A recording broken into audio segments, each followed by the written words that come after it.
only was I not on the plane, I was 3,000 miles away on the other coast of America. And I was going, oh!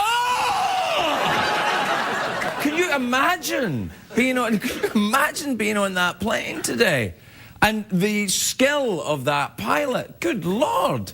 I am so glad that pilots have to train very hard.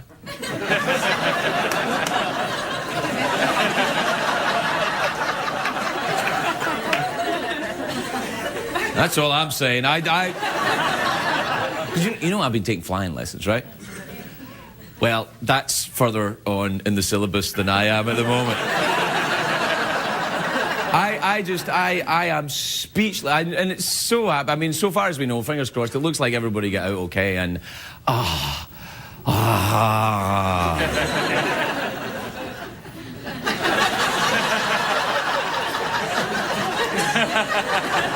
Well, what we'll do is, in the time-honored tradition of television, we'll take a break where we offer up various products you may not have heard of. Give you information about them, where to purchase them, etc., how much they cost. What are they called? Advertisements, that's what they're called, aren't they? Do you know what I like about CBS is the advertisements are always for things I need. Especially during 60 Minutes. That's when I need what's being advertised. I think you know what I'm saying. Sorry. Anyway, we'll take a break and we'll be right back and we'll talk about the incident in New York today. Spectacular. We'll be back in a minute. The Late Late Show with Craig Ferguson, sponsored by Robitussin. Robitussin knows how to help clear mucus and control your cough. It's hard to stay up, it's been a long, long day, and you've got the same man at your door. But hang on, leave the TV on, and let's do it anyway. It's okay, tomorrow's just young future yesterday. Ladies and gentlemen, Craig Ferguson.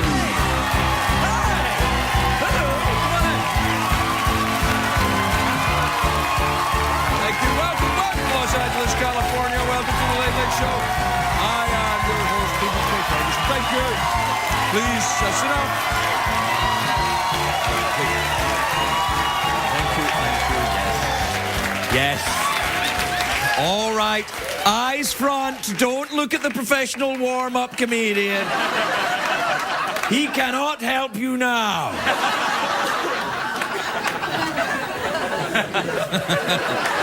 Hey, do you know I did this press conference yesterday? It's the middle of this tour. All the TV critics are in town, and you have to give a press conference. And one of the people from the press said, "Do you have an audience in your studio?" And I said, "Well, there's always people there, but some nights I wouldn't really call them an audience." Yes, we have an audience in the studio. Gee.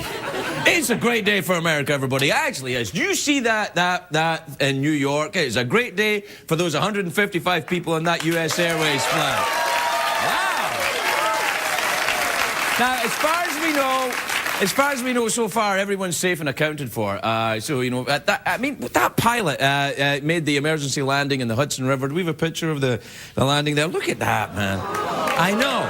Isn't that amazing? And it's amazing it doesn't look like anyone's been seriously injured. Right now, it appears what happened was that both engines were blown out when the plane hit a flock of geese. You're laughing because you're sitting here. You wouldn't be laughing if you were sitting on the damn plane. No. Anyway, the captain, it was a gentleman by the name of Chesley Sully Sullenberger. To be a good captain, you've got to have one of those names, you know. He executed a water landing with no power. I mean, that's insanely difficult what he did. Do we have a picture of the... I mean, there you go. Congratulations to you, sir. That's what I'm talking about. I mean, look at this guy. Look, can I see a picture of that guy? That's the guy. You know what? When I walk on an airplane, I want the pilot to look like that. Do you know what I mean? Like a guy like that, he's going, wait, there's an emergency, don't worry, I'll land it in the river. Everybody will be okay. That's the guy you want. You don't want me. Now, we are as guilty on this show as any other late-night show about making jokes about pilots. You know, good thing he wasn't drinking, all that. But, I mean, that is an amazing piece of flying. Now, I know a little bit about narrowly avoiding disasters. Not necessarily from this show, which is a disaster most nights, but I have been taking flying lessons for over a year now. And the fact that anybody walked away from this, it's amazing. The only thing they lost was their luggage. And come on, that would have happened anyway. You know, all right, I'm done. I won't make any more jokes about it. But the truth is that taking the flying lessons, it's left me in awe of these guys, these commercial aviation pilots. We make jokes about them, but these guys deserve respect, particularly this guy. You get any plane that you want to fly. If it's over 12,500 pounds in weight, it means you have to get a type rating for that airplane. It means you have to know that airplane back to front. You need to know the fuel lines. You need to know the control surfaces, the emergency systems.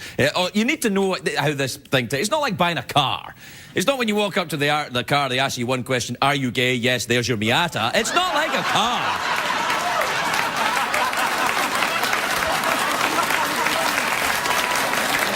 It's true, isn't it? I know. It's true.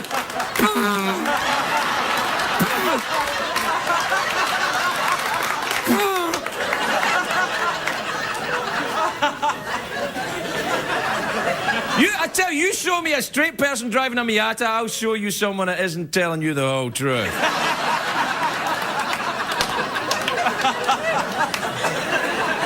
Anyway, I get distracted. No, what I'm talking about is this landing Captain Sullenberger did, the wheels-up water landing. This is what he did was he come in very low, and he didn't have the, the wheels are up. And you skim the water like that, skip like a stone in the water. It kind of, bounces. It's what you see in the safety cars that are wedged at the back of the seat. Between the the headphones with gunk on them and the catalogue with everything torn out and overpriced aftershave and stuff like that. Anyway, nobody reads the safety... Well, they'll read them now. People will read the safety cars now. I bet you get on a plane tomorrow, everybody's like, I'll just have a look at this, just in case. And by all accounts, the crew stayed very cool under pressure, which I mean, you've got to understand how fast this thing would have happened. I mean, this isn't like, like in a movie where they're serving things and then there's a bit of turbulence and the seatbelt light goes on and somebody goes, oh, what's going on? This is like, whoop, This is fine. I mean, this is like this guy, this captain could think that and save these people, and I am in awe of that. I mean, I'm still flying now, right? I'm better than I used to be. The only reason I started to learn is because I was terrified of it. It's true. I'm not so scared now, unless I'm flying the plane. But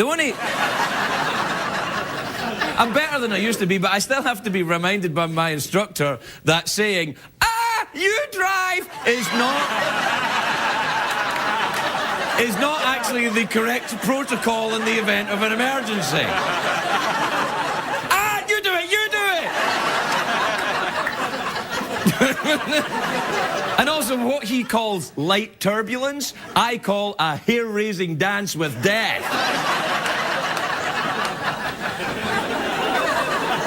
I love it when you get pilots, though, you come on and they say, we got a little bit of light jump. And I'm like, Do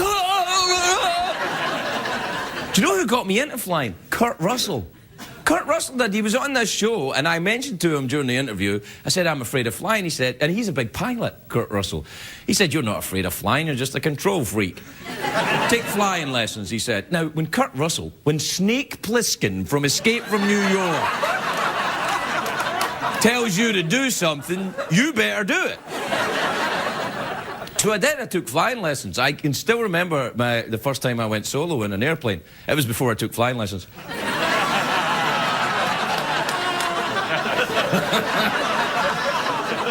Locked in that bathroom with that 747. No, I remember though. You know, but before my first solo flight, my instructor, he gets out of the plane, you're in the plane with him, and then he gets, it's only a little plane, this, it's not a big, it's a tiny little plane. Basically, it's you know, it's a couch with wings, and I got out of the plane, you know, no, I stayed in the plane. He got out of the plane, because it was my solo flight, and he sits in this little bench next to the runway, and then he says, all right, off you go.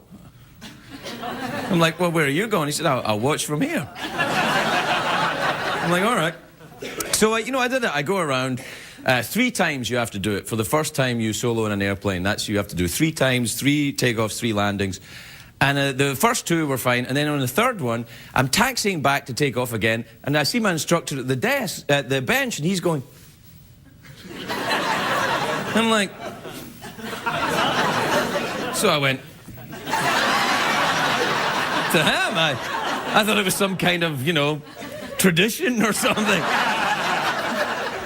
But because he didn't have a radio, what he's trying to say is that I had my landing flaps down. I had the flaps down for landing, and I was about to take off, and he's like, "Get your flaps down!" And I'm like, "Ah!"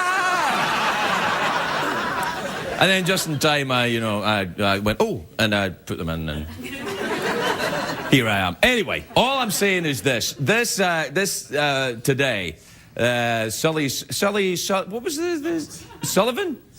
Sullenberger. Sully Sullenberger. That's a good name. Anyway, it is though, isn't it? Like if you get on a plane now and you hear, hey, it's Sully Sullenberger, you're like, all right, we're good. Yeah, I'll just put the Xanax back. We're all right. I am in awe of your skill, sir, and congratulations on your heroic work today, Sully Sullenberger. We got a great show. We'll be right back.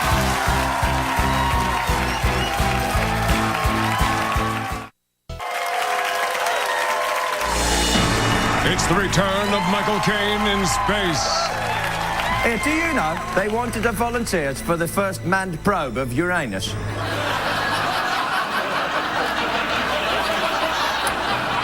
I said I gave that up in the 70s, all right. That was the return of Michael Caine in space.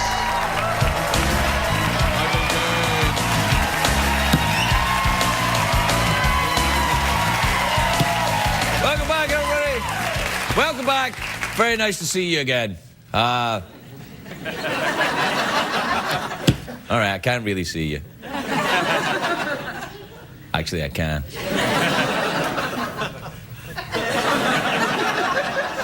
Do you know what I was thinking about this thing in New York? You know, when you take flying lessons, it made me think about the flying lessons I've been taking. When you do your first, what they call the cross-country phase of your flying, you have to go across. You fly not very high up, 4,500 feet, something like that, and you fly across the countryside usually, and you pick out landmarks. That's what you have to do. You get a chart, and you pick out landmarks, and you navigate during the flight. You pick out a lake, anything you can see from the air, a lake, a power station, Rush Limbaugh, something like that. What you do, just anything you can see from the air, basically, and that's. And you do that. And the first one I ever did was in Minnesota. Last winter, I did it. The land of 10,000 lakes. So I thought, well, this is going to be easy. So what I do is I make my flight plan. You know, I'll go turn right at the lake, 30 degrees at the lake, over here this lake, do the lake, and then I'll land next to the lake. Everything will be fine. I go up there, I get to about 4,500 feet. Everything's white. It's Minnesota in January. There are no lakes. The whole thing is just white as far as the eye can see. It was like an Osmond family reunion. White as far as the eye can see.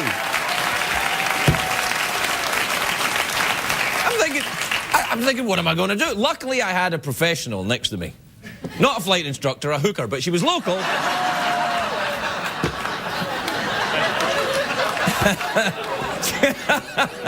She was local, she knew the area, we landed safely. All worked out. All right, I can't be mucking around telling you this. True stories. We got to do the email. Do we have time for an email tonight, do we? No. Oh, there's no time for email. There's no time for email. We are out of time. You went to one with all your noises and your country and your whiskey badgers. We are out of time. There is no time. Oh, no. There's no time for email. There's no time for email. We are out of time. We really, really have to hurry. There's no time for jingles. eternity. No time.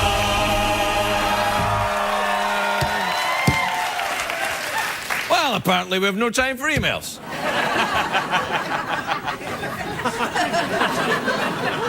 I think you better play that jingle to someone who gives a rat's ass. How about that? All right. Let me try this. This is from Berk.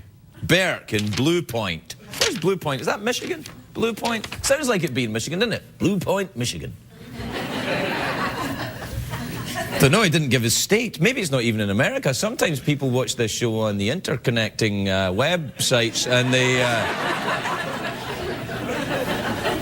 Anyway, Berk... maybe he's from Scandinavia. That sounds like it might be some kind of Swedish name. Berk. Guten evening. Anyway, here's a tip, by the way. If you can't actually speak the language of any country, putting on some kind of fake German accent seems to do the job. You know, just kind of, oh, guten evening, people from Sweden. Anyway, Bert says, Craig, what figure do you use when you play Monopoly? You seem like an iron guy to me. What kind of iron guy are we talking about? Are we talking about the iron guy we show in this show? Show the iron guy again. There he is.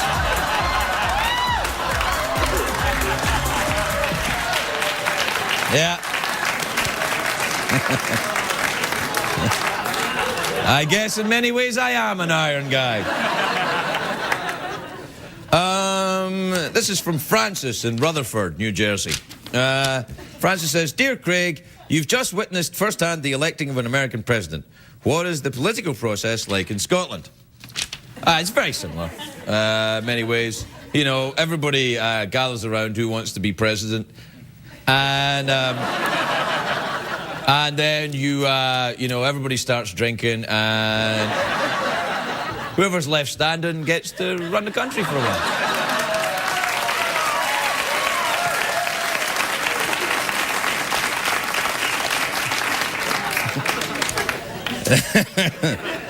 Nothing like reinforcing a stereotype to endear you to your fellow countrymen. All right, this is from Bill in Lake Zurich, Illinois. Wonder if you can see that from the air in the middle of January. Is Lake Zurich even a lake? It probably isn't. It's probably just a town called Lake Zurich. Or maybe it's a lake. I don't know. Email me, Lake Zurichans.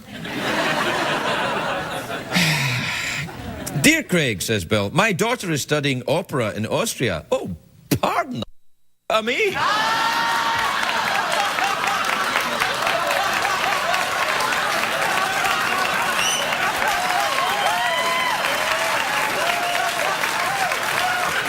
Yeah.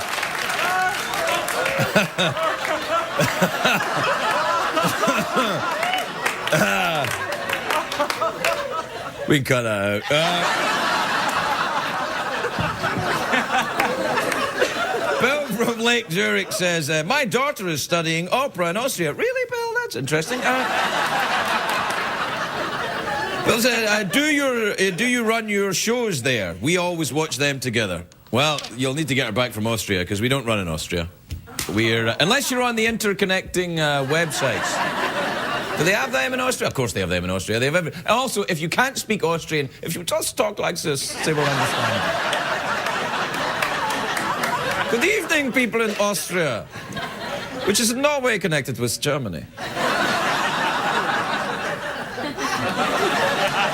We have to take a break. We'll be right back, everybody.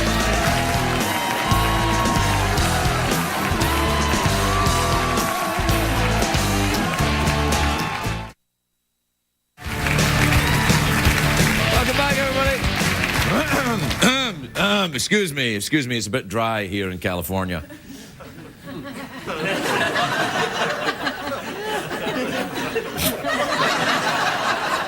It's a bit dry. I've got a bit of something in my throat. I don't know what it is. I'm kidding, I know what it is. Those days are behind me.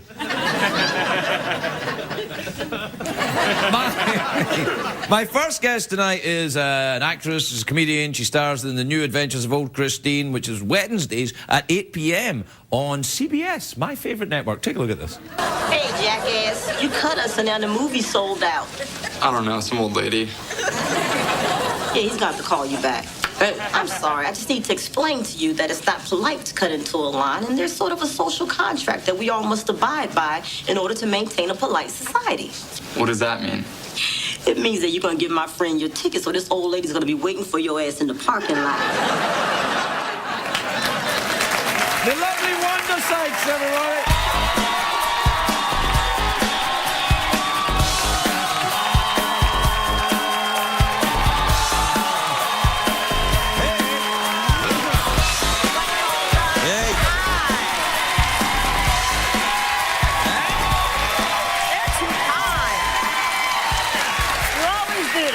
Do that. That's the move. It's kind of an OCD thing with me now. I have to throw away the questions or else I'll ask them. And that would be a bad thing. Nobody That would needs be a bad thing to well, do then, what's then planned. I'll start asking you things like, hey, I heard you just bought a house. You know, that kind of thing. Did you? No, not at all. Good. Thank goodness for that. Hey, did you see that thing? I'm keeping my house. So far, so good. Yeah. I know. These days, that's a good thing. Hey, did you see the thing in New York? Did you see the news today? Scared the hell out of me. Good Lord. Just watching it, because I fly U.S. Air a lot. I mean, like, all the time. Really? Do you have points with their frequent flyer program? Yeah, I need points and floaties. Yeah. I just wonder... what these people that were on the plane, they'll probably get quite a few air miles for why I'm today. Yeah. Or at least an upgrade. Yeah. You know. Are you a nervous flyer? Do you worry about it? Now I am. Yeah. I'm usually pretty good, but I'm always amazed whenever I'm flying. Because I'm like, look at this. I look out the window, I'm like, we're flying. I know. This is a big, heavy-ass plane, and we just flying. I mean, I weigh like 125. You would think I can, like, strap some blow dryers on my ass and run. Right? I should at least make it to Reno. Well, yeah, you might. That's worth a try. I know it's. I just don't. No, get you don't want to do that. No, Yeah. I have been on a plane. I have flown a plane on my own when I'm the only person in the plane. That's terrible. You know where I went? I wouldn't care for that. Do you know where I went? Where'd you go? Bakersfield. Why? They've got a really big, long runway. That's why. That's why. And it was the first time I did it, so I was like, oh, I gotta land. Would you be interested in that? I when I was doing the Comedy Central show, I went up in a plane, but I had the teacher there with me and all that. But and when I was doing it, I said to myself, see, this is the problem when people get a lot of money. They start doing things that will kill them. Well, let me just stop you there. Because the idea that I've got a lot of money is crazy. I'm not saying it. I'm like telling you, I'm going to get my own plane. Why? Yeah. Well, what do you do for recreation then? For recreation? Yeah, recreation then. Let me phrase that another way. How do you get to Bakersfield? How do I get there? I don't go to Bakersfield. Oh, come on. It's a fine town full of one or two long runways. I got a nice skateboard and skateboarding's dangerous. Very dangerous. Do you go on the and do that thing where they slide down the? Because I don't do that. I am 44 these days. That's a hip right there, man. Yeah, I know. Hips are expensive. I'm still using my originals, but I think I'll have them changed out pretty soon. Rotate your hips. But actually rotate them right out and get some new ones. I don't know. My mum once got a new hip. She loved it. Yeah. She said she hardly noticed the difference from that and the old hip, really. Except that after a while it felt really good. I don't know. I don't think I'll bother with a hip replacement yet. Yeah, let's hold off on Right, all right. Are you still doing... Let's put that on our bucket list. That's a good idea. We can get hip replacements and then skateboard like crazy. Hey, what about, are you still going out doing stand-up? You still doing stand-up? Yeah, man, I'm still doing stand-up. I go do you out. enjoy, do you do the Indian casinos? Yes, I love going to the casinos. Yeah, me too. I love going. Are you a gambler? I am a gambler. I play blackjack, not very well, but I do all right. Blackjack, to me, seems like a game where it doesn't require a great deal of knowledge. You either have 21 or you don't, and that's it, isn't it?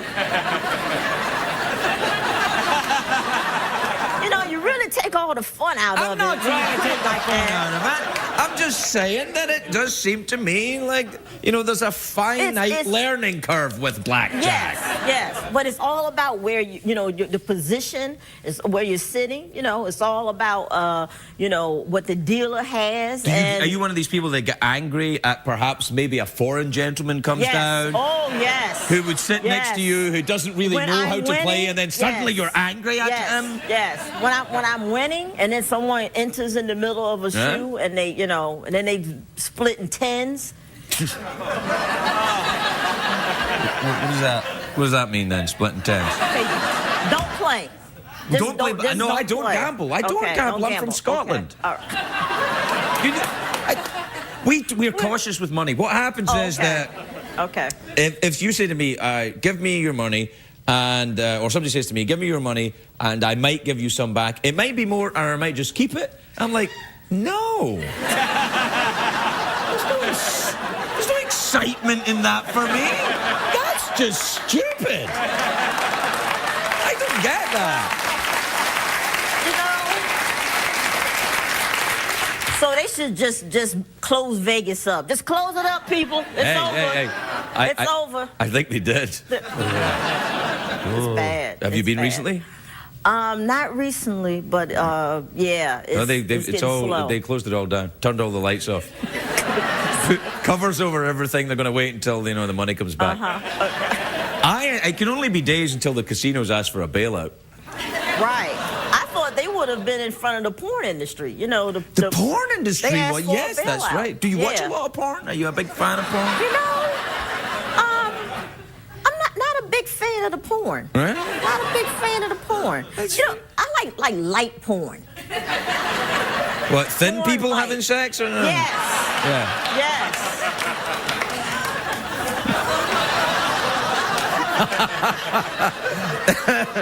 So you like to watch thin people having sex then? Yes. All right. Yeah. And what is light porn then? I don't know. Where it's like sexy. It's just not. And, oh, you mean angry porn? Angry porn. Yeah. Yeah. No, you don't want that. Yeah. Do you know once I was in a hotel in Austria, right? And I was studying. Angry porn, I was studying operetta. It is angry porn, and what it is that it's not like pay-per-view on the TV. Like you just go through the channels and then suddenly it's like and it's really close. It's really close up, and you're not meant to see that. If we were meant to see that, our eyes would be closer to our business. Yes. I think. You're not meant to see that close. Anyway, I don't think. Now, what's going on? You got married, didn't you? Yes, I did. I got congratulations to you. Congratulations. Thank you. Very happy. You got married, too. I did. Yeah, I did. So are they trying to overturn your marriage? Well, as it turns out, what I did was, just to be safe, I got married in Vermont. Damn it. Yeah, no, I got married in Vermont, and but also I married someone from the the other side, as it were. But you went old school. Yeah, I went old school. Yeah. But it's in Vermont, they're like, we're cool. What's it's fine. Exactly. Come on, what's going on? Yeah. What's the deal with this anyway? I have no idea. It's hopefully it's going to go back into the courts in March, and hopefully we'll get our rights back to marry. Did you get married in California? I got married in California, October 25th. So are you still married, or are they saying you're not married? So far so good. All right. Yeah. It's weird, isn't it? That is bizarre to me. Like when they were saying to people, you're not married anymore, even though you were married. I'm thinking, where were you during my divorce? Where were you? Where were you when I was losing my stuff? Yeah. I mean, I was like, let people, you know, break up their own marriages. Yeah, I know. It's that'll happen. I think, you know, I would have thought that, you know, these people would want, you know, gay people to get married so that they could be as miserable as everybody else. I thought that was the whole idea. Well, not only that, look at the economy, man. I mean, gay marriages, I mean, especially, you know, with men, I mean, I know. We're talking like millions of dollars in ice sculptures alone. Yeah. I mean, That would bring the whole country back. And the sale on, you know, Miatas will go through the roof. Through the roof. Well, I wish you luck with that. I really do. It's always lovely to see you, Wanda. It's always lovely to see you. All right, and too. good luck with the old nude Christine Adventure show. Thank you. We're having a great time over there. No, we're having a blast over there. I know, it's a very good show, very funny. That Julia Louis-Dreyfus, she's funny. She's great. The whole cast. Yeah. The whole cast is funny. It's very unusual.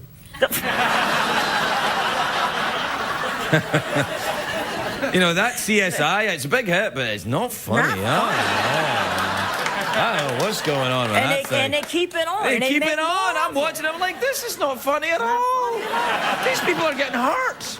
I don't know. Anyway, Wanda Sykes, everybody. We'll be right back.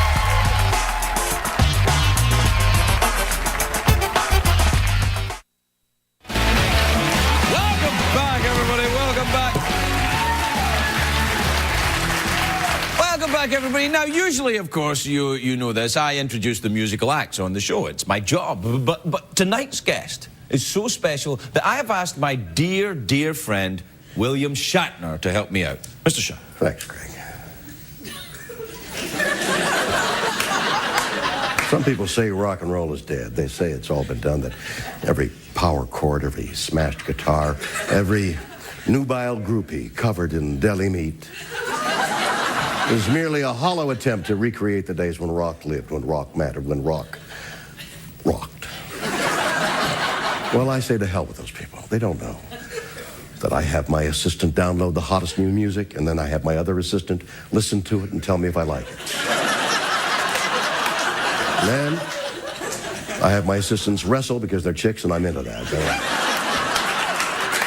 I'm also into tonight's musical guests. They're young, they're brash, and tonight they're playing their hit single, Geraldine. Please welcome Glasvegas.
It's the return of Michael Caine in space. A bloke once asked me, if I'm in space, why doesn't my drink float away? Well, I've got a question for you. If you're so smart, why don't you know I'm shagging your wife? Something to think about, innit? That was the return of Michael Caine in space. What did we learn on the show tonight, Greg?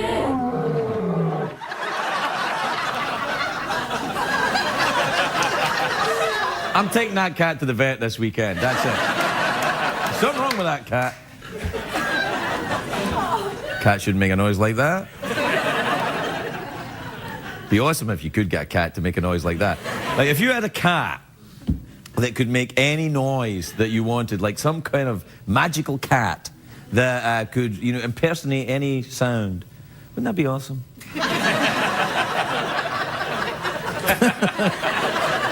What's the name of that guy in these police academy movies that could do the noise of everything?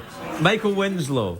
I did a film with him once. It's a terrible film. And not because of him, of course I was in it. But but he used to, when you were working with him and stuff, he does that thing where he pretends there's a helicopter landing and everything, or and you go to answer the phone, and it's hilarious for about 30 seconds.